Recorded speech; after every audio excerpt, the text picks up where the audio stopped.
It sure have helps. that expertise. And they may eventually bid for what will be the biggest tunnel, because we're going over the Pacheco Pass, follow State Highway 152 more or less, alongside it or near it, from San Jose to Merced. But then down south, through the Tehachapi's, we're going to have to tunnel. Well, there you through go. the Cajon Pass, because the Cajon Pass is about 700 feet high. Pacheco Pass about 1,700 feet high, so it's engineeringly feasible to go over. But we're going to need tunneling experience, and that's a good point. Part of our enabling legislation signed by the governor last, I guess, the first part of September, provides for an express peer review committee with a couple people appointed by the treasurer, a couple by the state controller, and other appointing powers. But it specifies people who have experience in European and Asian high-speed rail project construction. Yeah. Well, good.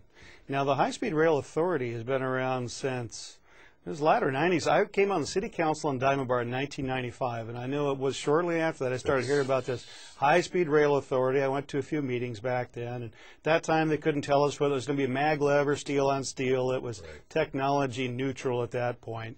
But maybe you can tell us a little bit about the mission, what got that started, and obviously we're at a point where we've funded the first section of it now. When I was in the Senate in 1994, I introduced a bill that was enacted to set up the California High-Speed Rail Commission, difference between commission and authority. Okay. And its responsibility was to evaluate. It was appointed by the governor, basically. I don't think the Senate or Assembly had appointees, but I can't remember.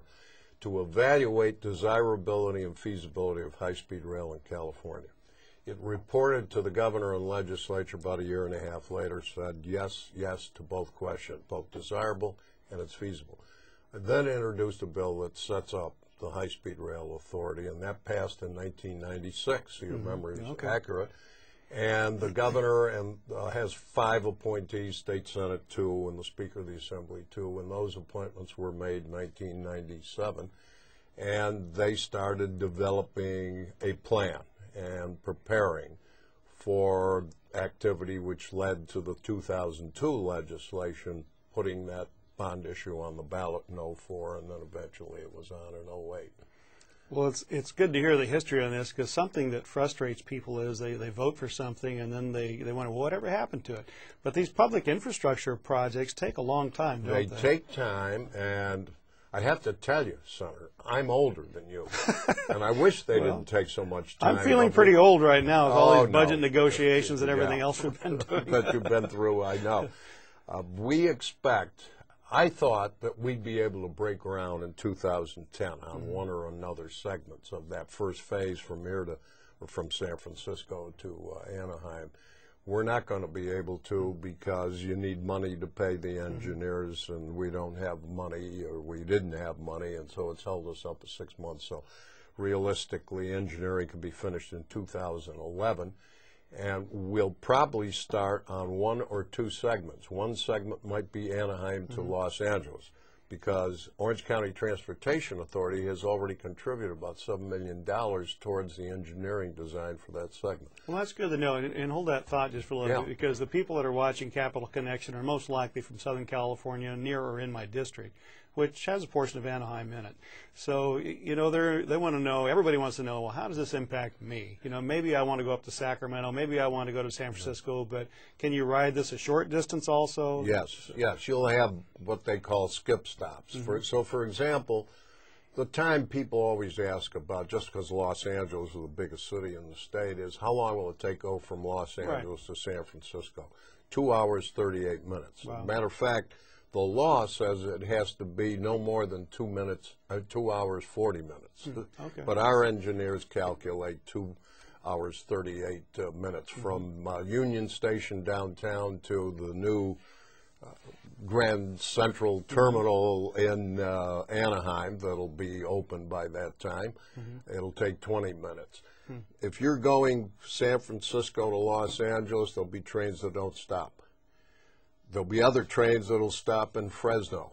There'll be other trains that will go beyond Los Angeles to Anaheim. So they call the ones that don't stop, skip-stop trains. Okay. And we'll be running, by the year 2030, we'll be running about 100 trains a day.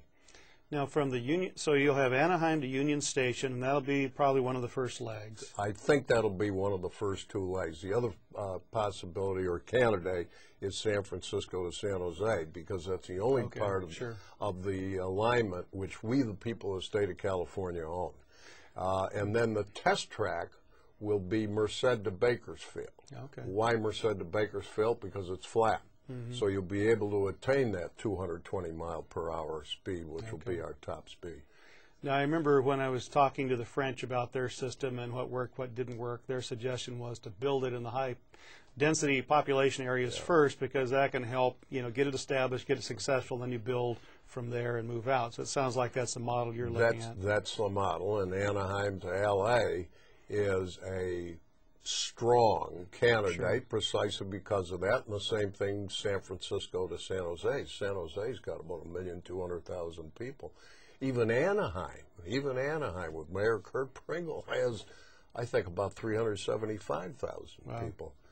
It's a big market. Now, when it leaves Union Station, what kind of route does it take to get up to San Francisco? It'll go from Union Station to Palmdale. There may be a stop, however, in Burbank, because you want to get as close as you can to major airport. I just wish we could be close to LAX, but by that time I would expect that Los Angeles, the MTA, will have rail to the airport. But that's not my responsibility. Many have tried, incidentally, to get it to the airport. Well, I recommend it. Someday. I was able to do that with getting BART into San Francisco Airport. But anyway, from Palmdale, it'll go to Bakersfield, and Bakersfield to Fresno, Fresno to Merced, then from Merced over the Pacheco Pass to San Jose, and then to San Francisco. There'll probably be stops. There may be a station in Visalia, for example.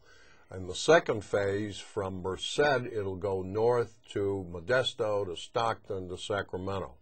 On the south, it'll go through Riverside, be a station stop at Riverside, probably one other one within Riverside County, and then to San Diego.